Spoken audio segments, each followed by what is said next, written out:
Bawat oras ay mahalaga.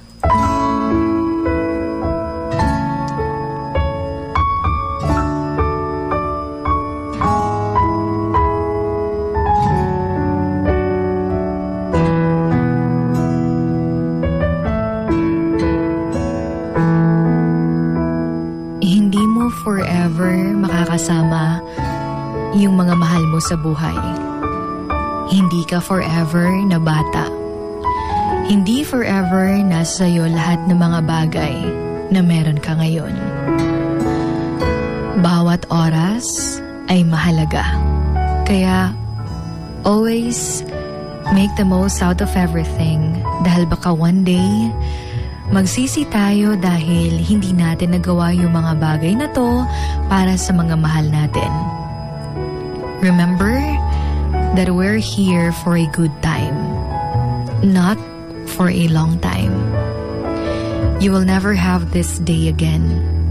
So, make every minute count.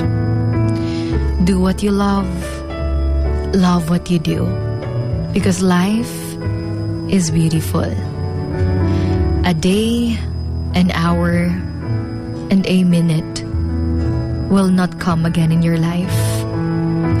So avoid fights, anger, and hatred. Instead, be kind to everyone and always remember to thank Him for everything. Because one day, you will wake up and there won't be any more time to do the things you've always wanted. So do it now. Laging tandaan na bawat oras ay mahalaga. Kung ano yung tapos na, hindi na natin maibabalik pa.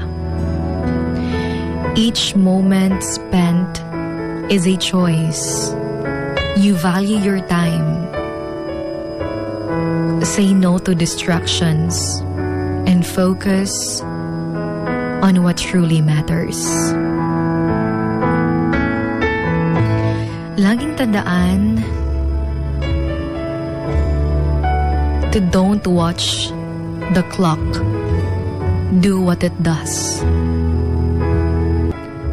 Just keep going sa lahat ng mga gusto mo sa buhay.